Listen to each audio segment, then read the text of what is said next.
Stream.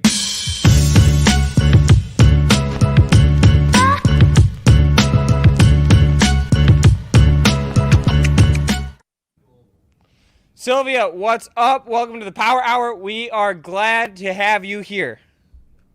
Hi, great to be here. How's it going? So far, so good. It's a short week. The sun is shining. I do need to go. Yeah, Jesus. I looked behind myself and saw something I didn't want to see. Hold on one second. Spencer, why did Airbnb not tell me then? All right, sorry. I had to adjust that. University of Michigan basketball last night, they lost. I had to get that out of the frame. Bad omen for the day, bad omen for my trading. Thanks for bearing with me there. Fair enough. Um, but, but what's up with you? I really didn't give you a full intro. So could you talk to us a little bit about your background, about Defiance, and then let's dig into some of these funds. Yeah, sure. Sounds good. So I am the CIO of Defiance ETFs, and we're basically a fintech asset management firm. ETFs is one of the things that we do. We do a few other things and have a couple other business lines. But for our talk today, the purpose of that is going to be around the ETFs. So we think about things in terms of the next generation investor, the next generation products, themes, innovation, technology, and disruption. So everything that we do is catered to creating products in those spaces, trying to make them as cheap as possible, and pretty much, introduce and welcome them to the new generation of traders that really attack the market this year and have us excited about trading again. All right, I like it. I've got two specific funds that I was hoping to dive into today. I want to do hydrogen. I also wanted to do 5G. Do you have a specific place you would prefer starting? We can start with hydrogen if that works for you. All right, let's start with hydrogen. So I guess first things first. I guess tell us about the sector. What made you guys want to launch the fund? Was it from customer demand? Is it forward looking? You see this as the next frontier? Where all did that come from? So super forward looking. Some of the companies that are in the hydrogen fund and other products out there have been around for a long time, but there hasn't really been this actual focus on investing in the space. So right now, the investment in hydrogen is in the 150 to 200 billion dollar mark, and that's poised to grow to about 11 trillion by 2050. So, before that was just sort of a nice idea and a number, but now things are actually happening. So basically, technology exists to utilize, store, transfer hydrogen and use it as an energy source. The costs are going down, and it's a big priority for global governments. So the Saudis just pumped 700 million into it. The EU came out and said that they're going to invest 2 trillion in coming years. The US couple hundred million. So there's this big focus on becoming carbon neutral by 2050. And I think that, now that, we sort of have this new president in office, and he's committing to infrastructure spend, and, so much of his focus is going to be around climate and things like that. I just think it's really the time for hydrogen, and it's a, nascent sector. So we came out with the first hydrogen ETF. It's the cheapest one too. It's 30 bips, and we're basically giving you access to the companies that generate their revenues from hydrogen or fuel cell technology. Awesome. And if you guys are just joining us, we did get a little bit of news from Infrastructure Week this week. We know that at least EV charging networks are going to be a part of that. So it definitely speaks towards the push towards green energy, green infrastructure. And so, Sylvia, can you talk to us a little bit about the stock selection that's in the fund? Is it U.S. based? Is it global? Small stocks, large stocks? How involved in hydrogen are they, et cetera? Yeah, sure. So it's there actually aren't that many pure plays out there in the market. So the index has 25 holdings, and we're giving you access to the pure play names. So some of the examples of that would be Plug Power. So Plug Power now, for example, they use hydrogen fueled engines and cranes and forklifts and things like that, being used by companies like Amazon, NASA, Home Depot. They're trying to again lower their emissions and their carbon footprint in their warehouses. So that already exists. You've got tickers like fuel in there, which is basically they store, transfer, process, create hydrogen for use.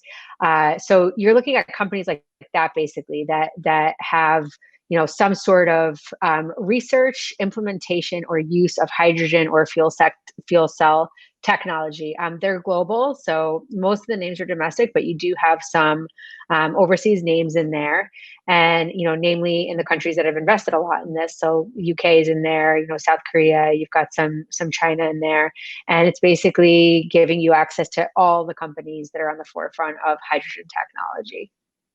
Okay, awesome. And like going off what you just mentioned, right? There's not a ton of pure play hydrogen stocks yet. So I imagine that we will have new entrants into the market. We will also have companies that are trying to get it going, just can't, and go bust. So how often is the ETF being rebalanced? Are we seeing new stocks in there, stocks exit, et cetera? Yeah, so that's a great point. I mean, I think, we're always sort of going to look at the universe of available names in there. And, if there's an appropriate name that sort of is big enough and liquid enough and is true to that 50% of its revenue or more from hydrogen and fuel cell technology, it'll get added. On the other hand, if there's a company that, for example, stops investing or stops doing research and falls below that revenue line, they would probably get removed from the index. So, you have your rebalance cycles and whatnot, but the constituents in this index are going to be reviewed, looked at least on a monthly basis, and there's a reconstitution, of course, annually, and then regular rebalances along the way. Awesome. And guys, we have the ticker in the chat there. Again, it's Hotel Delta Romeo Oscar. That's HDRO. All right. And anything else that we should talk about with regard to hydrogen? As I do want to talk about 5G a little bit as well. Yeah, I mean, I think that, it's really interesting since we came out with this product. There's been so much interest in it, and so much of that interest is coming from people who work in the space of, environmental sciences and things like that. And people in sort of like the finance and trading world, I think they sort of like the idea of it, but had, kind of like no idea what it is and what it actually does. So I think it's cool to know that, there are cars that are powered by hydrogen, through fuel cell technology. Again, cranes, machines, things like that being used by the biggest companies in the S&P 500 to go carbon neutral. There was just like a motorboat being tested in Japan Cool. last weekend. Yeah, using hydrogen fuel cell technology. So it's really everywhere, and it's just interesting enough. Like, quick fact, it's the most abundant element in the universe. It has to be isolated. So essentially through the process of electrolysis, you're separating hydrogen from oxygen, and then through transfer of a fuel cell, you're separating electrons and protons, and when hydrogen and oxygen meet on the other side, they create water, which is essentially non-toxic, whereas 90% of the fossil fuels that we use right now are harmful to the environment. The aftermath of the hydrogen process is water. So definitely high hopes for how well it will impact the environment if it can be used as an energy source going forward. And at the top of the segment, you threw out a number. I think it was like a 2025 size of the market. Can you give us that one again? Yeah, actually, it's 2050 size is 11 trillion. Okay. Yeah, it's supposed to be 11 trillion, and we're at like 150 to 200 billion, depending on sort of the day. But you just keep hearing these announcements come out daily, like this country's putting another 50 million in, this country's putting a couple of billion in, and whatnot. So it is definitely on the forefront of the minds of global leaders to become carbon neutral. And the cool thing is hydrogen can actually be used as an energy source, and there's enough of it for the population to consume. So things like solar, water, wind energy, like that stuff is obviously amazing. It's being utilized now. Other forms of alternative energy, clean energy, and things like that. But it can't really support the growth of our population going forward. So it's actually a viable energy source for us. Yeah, I mean, it's definitely interesting, and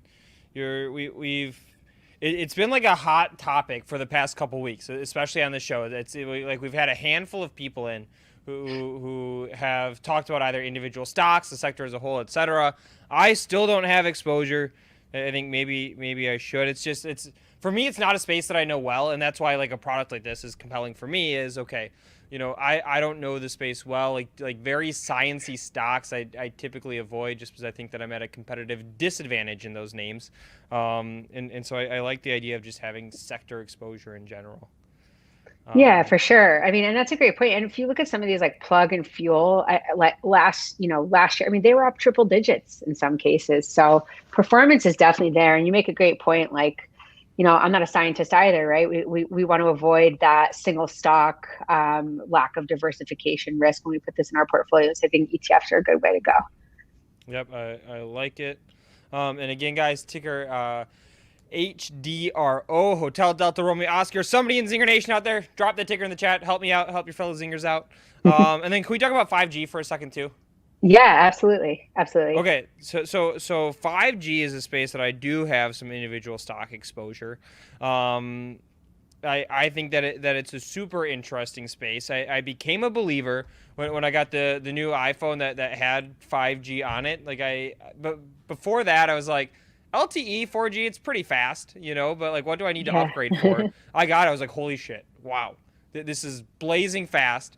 And like the pitch that I had been hearing of, hey, they're not going to need to dig internet lines into homes anymore to give people internet. There's 5G is fast enough to support all your Wi-Fi and home computing needs. It made sense to me. Like it was fast enough that I was like, okay, yes, this is compelling. So I'm curious where you're at with 5G, and then can you talk about what is in the fund in particular? Because it seems like every company has some sort of 5G exposure, or is it pure plays like some of the hardware providers? Is it the big telecom names, et cetera? Yeah, sure. So interestingly enough, so 5G was one of the first launches that we had at Defiance, and it's over $1 billion now. So the amount, and most of that growth has happened over the last year, by the way, and that interest. And the way that we thought about it and sort of like why we launched it, we always try to think about the next generation, right? Like what is going to disrupt communications? What is going to disrupt energy?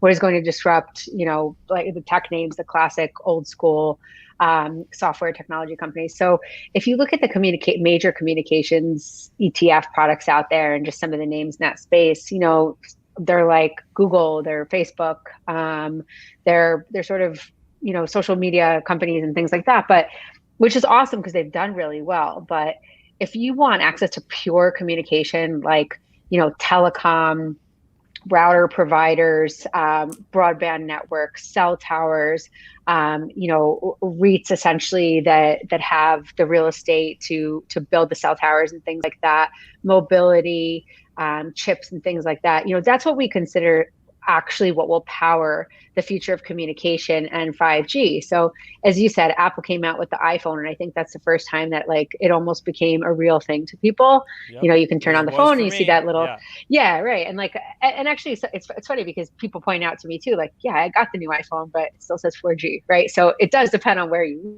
live. And it also shows you that this is still a growing thing, right? It's just sort of takeaway here is everybody should come move to Detroit, drive up our right. property values a little bit. That would help me out, and you'll get some nice 5G. So exactly, right. You get faster communications and whatnot. So I agree with you too. I noticed the difference right away.